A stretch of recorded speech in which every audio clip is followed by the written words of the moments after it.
So we're starting off with a C400, this time a number 12, and we've got a slotted copper bead. And I'm going to start the thread right behind the bead. And then we'll clip the tag off. And then I'm going to trap this right up against the eye.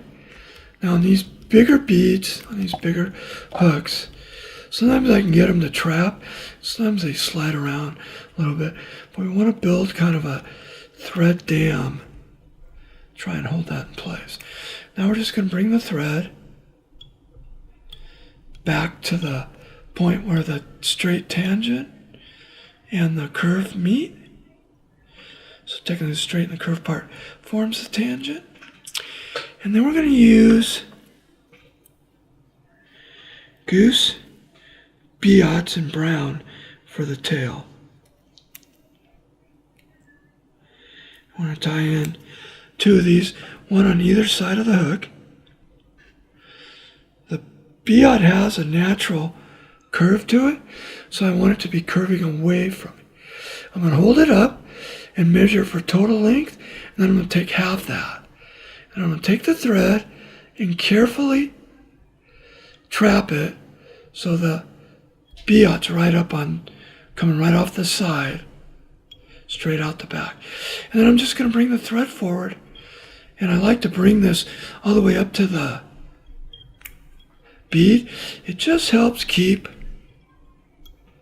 the bead in place.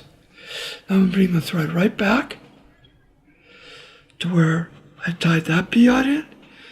Now I'm going to have the v01YT so it's curving towards me, and I'm going to hold it right up to the first one and measure it for length.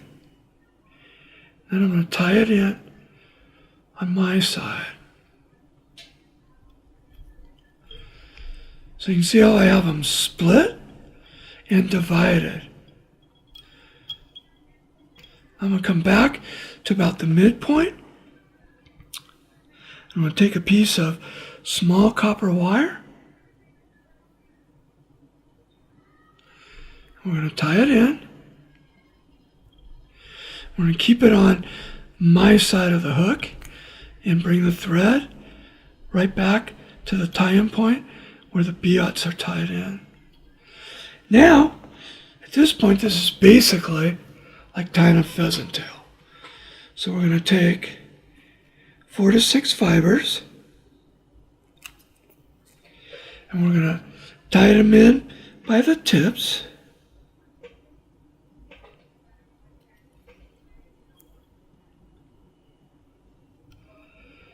One wrap right next to the other, tie that down, and now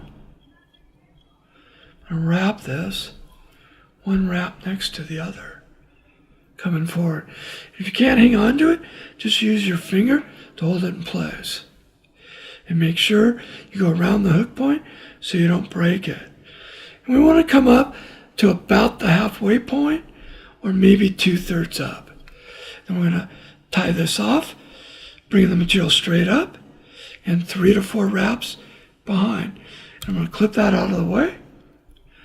And now I'm going to tie in my ribbing. And I quite often take one wrap right behind the material and then come up through the pheasant tail. Evenly space it all the way to the front. 1, 2, 3 wraps. Clip the copper wire out. Now we're just going to take thread, one wrap next to the other, and make sure our tying space is nice and clean and has no sharp edges from the wire sticking up. Now I'm going to turn the hook upside down to complete the fly. We're going to take a piece of turkey tail and a little slip of it, and we're going to tie this in, and you want to tie it right at the tie-in point, and then come forward and trap the material sticking forward. Next, we're going to take a grizzly hackle dyed brown, hen hackle, and we're going to tie this in on my side with it the curve facing away from me, because I want it to represent the legs, and I want them to sweep back towards the back of the fly. Now I'm going to put a little beeswax on my fingers, and I've got some Arizona Peacock Dirty Yellow dubbing, and we're going to dub this onto the thread and use this for the thorax.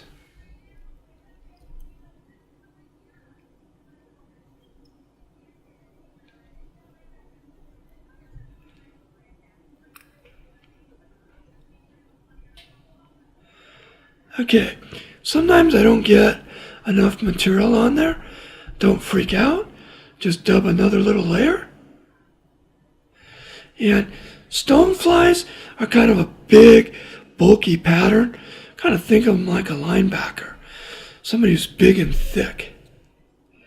And so we're going to build up and make sure that this fly is big.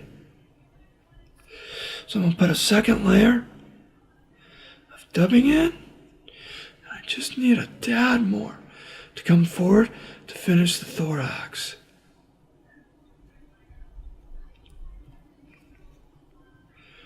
That's my completed thorax. I'm going to take my hackle pliers, grab the end of the hackle, and the first wrap is going to be just inside the yellow dubbing.